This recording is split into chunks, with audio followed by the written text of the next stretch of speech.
Bismillahirrahmanirrahim. Assalamu alaikum. I hope all of you are fine and healthy.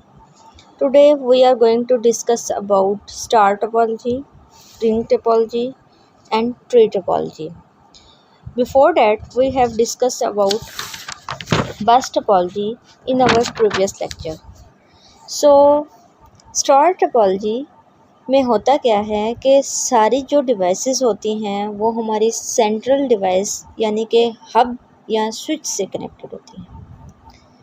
हमने पढ़ा था कि जो टोपोलॉजी होती है वो क्या होती है कि physical arrangement of devices in a network के अंदर फ़िज़िकली डिवाइसेस को हम लोगों ने किस तरह से अरेंज करना है कि हम लोग कोई नेटवर्क क्रिएट कर सकें ताकि एक कंप्यूटर दूसरे कंप्यूटर को मैसेज सेंड कर सके, एक कंप्यूटर दूसरे कंप्यूटर से कम्युनिकेट कर सके। तो हमने सबसे पहला जो टोपोलॉजी पढ़ी वो थी बस टोपोलॉजी।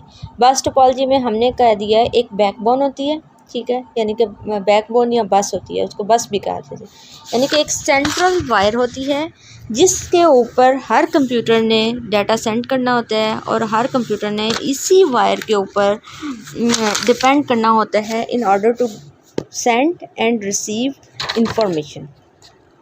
लेकिन in case of star topology में होता क्या है कि जो भी हमारे डिवाइसेस होती हैं, जो भी हमारे नोड्स होते हैं, कंप्यूटर्स होते हैं, प्रिंटर्स होते हैं, जो डिवाइसेस भी हम लोगों ने नेटवर्क्स में अटैच करनी होती हैं, उन सब को हम लोग एक सेंट्रल डिवाइस से कनेक्ट कर देते हैं और उस सेंट्रल डिवाइस का नाम हम रख देते हैं हब या फिर स्विच।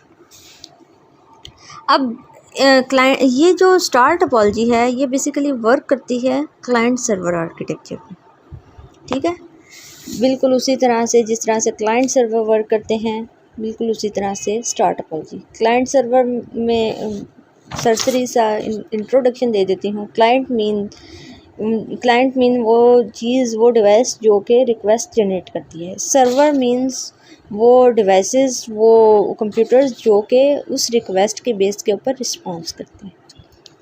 अब वर्किंग की बात की जाए स्टार नेटवर्क की या स्टार टोपोलॉजी की वर्किंग की बात की जाए तो हर डिवाइस ने अगर किसी दूसरी डिवाइस को मैसेज सेंड या रिसीव करना है तो उसे क्या करना पड़ेगा, उसको मैसेज को सेंट्रल डिवाइस तक पहुंचाना होगा, ठीक है। हब को मैसेज सेंड करना होगा, हब देखेगा कि अब कौन सा डेस्टिनेशन एड्रेस को वो मैसेज नेक्स्ट फॉरवर्ड करना है, ठीक है। फिर हब जो है उसको नेक्स्ट रिसीविंग नोड के पास या फिर रिसीविंग डिवाइस के पास वो मैसेज ले जाएगा। Each computer in a network communicates with the central device. किसी भी कंप्यूटर का एक दूसरे से डायरेक्ट लिंक नहीं होगा, ठीक है। जो भी लिंक होगा इनका, जिस तरह से भी इनका नेटवर्क क्रिएट किया जाएगा वो depending upon the central device ही होगा। अब इसके कुछ एडवांटेजेस हैं। इसमें पहला एडवांटेज तो ये है कि बड़ा आसान हो जाएगा मेंटेन करना, मॉडिफाई करना। नेटवर्क के अंदर कोई भी डिवाइस हम लोग अटैच कर लेंगे, डायरेक्टली हब से अटैच कर लेंगे, कोई भी डिवाइस आराम से रिमूव कर सकते हैं। अनलाइक अगर हम लोग देखें तो बाकी टोपोलॉजीज़ के बनिस्बत हम लोग इसमें इजीली डिवाइसेस को अटैच कर सकते हैं, डिवाइसेस को रिमूव कर सकते हैं।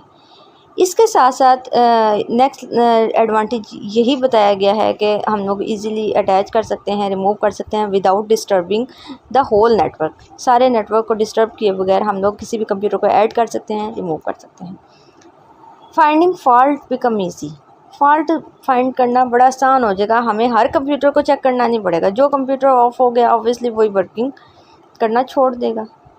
इसके बाद हमारे पास क्या है कि single failure computer can not affect the whole network. एक कंप्यूटर अगर फेल हो रहा है काम करते हुए तो इससे दूसरे कंप्यूटर्स को बिल्कुल भी फ़र्क नहीं पड़ेगा। फ्लेक्सिबल है, फ्लेक्सिबल है क्योंकि इन सारे एडवांटेजेस की वजह से ये टोपोलॉजी जो स्टार टोपोलॉजी है वो ज़्यादा फ्लेक्सिबल है। इसके कुछ डिसएडवांटेजेस भी हैं। डिसएडवांटेजेस की बात की जाए तो सबसे पहला डिसएडवांटेज ये है कि हमारी सेंट्रल डिवाइस अगर फेल हो जाएगी तो हमारा सारा नेटवर्क ब्रेक डाउन हो जाएगा, सारा नेटवर्क ठप हो जाएगा। इसके साथ साथ इसे बहुत ज़्यादा केबलिंग करने की ज़रूरत पड़ेगी, केबल्स हमें रिक्वायर होंगी ताकि हम लोग हर कंप्यूटर को उस सेंट्रल हब तक ले आएं। तो इस केबलिंग की वजह से, इस बहुत ज़्यादा केबल के यूज़ की वजह से ये हो सकता है कि थोड़ा सा एक्सपेंसिव हो जाए as compare to the bus topology.